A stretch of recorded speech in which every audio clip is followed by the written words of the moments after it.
আসসালামু আলাইকুম, কেমন আছেন সবাই? তো আমি আজকে ইফতারির জন্য সবজি খিচুড়ি রান্না করব।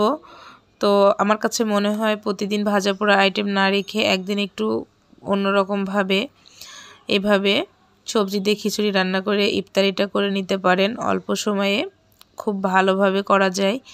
তো আমি এখানে খিচুড়িটা প্রেসার কুকারে রান্না করব। আপনারা চাইলে রাইস কুকারে অথবা চুলায় হাঁড়িতেও রান্না করতে পারেন। তো খিচুড়িটা মনে হয় প্রেসার কুকারে রান্না করলে খেতে অনেক বেশি মজা হয়।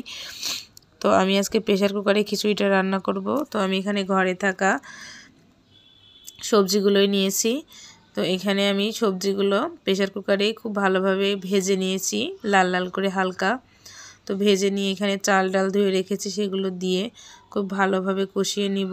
এখানে আমি গরম মশলা দিয়েছি, কাঁচামরিচ, পেঁয়াজ, রসুন, আর এখানে সামান্য একটু জিরা বাটা আর একটু আদা বাটা দিয়ে দিলাম। দিয়ে সব কিছু খুব ভালোভাবে কষিয়ে নিচ্ছি। আর এখানে স্বাদ মতো লবণ, হলুদের গুঁড়া দিয়েছি। দিয়ে সব কিছু খুব ভালোভাবে কষিয়ে নিলাম, চাল ডাল আর সবজি।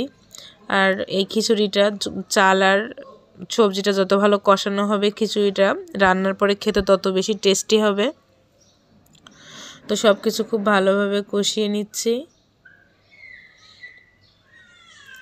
তো কষানো হয়ে গিয়েছে, এখন এখানে আমি দিয়ে দিব পানি। তো আমি 1 কাপ চালের জন্য 2 কাপ পানি নিয়েছি। আপনারা আপনাদের চালের পরিমাণটা বুঝে পানিটা দিবেন, তাহলে খিচুড়িটা একদম পারফেক্ট হবে। তো পানিটা দিয়ে খুব ভালোভাবে নাড়াচাড়া করে নিলাম।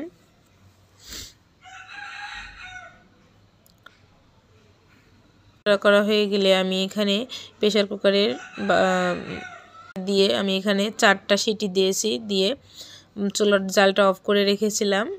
এখন এখানে আমি ঢাকনাটা খুলে নাড়াচাড়া করে নিলাম, মানে ভাতটা খুব ভালোভাবে মিশিয়ে নিলাম। নিয়ে এখন একটা প্লেটে সার্ভ করে নিচ্ছি। তো এখানে আমি খিচুড়িটা নিয়েছি, আর এখানে আমি একটু বেগুনি করেছিলাম খিচুড়ির সাথে, খেতে অনেক বেশি ভালো লাগে।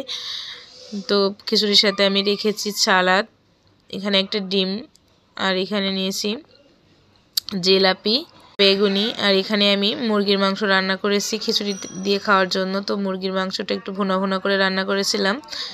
তো মুরগির মাংস নিয়েছি, নিয়ে প্লেটটা খুব ভালোভাবে রেডি করে নিয়েছি ইফতারির জন্য। তো আমার ইফতারির জন্য একদম রেডি। আপনারা চাইলে ইফতারিতে এভাবে খিচুড়ি রান্না করে খেতে পারেন। আমার এই রেসিপিটা যদি ভালো লেগে থাকে অবশ্যই লাইক, কমেন্ট, শেয়ার করবেন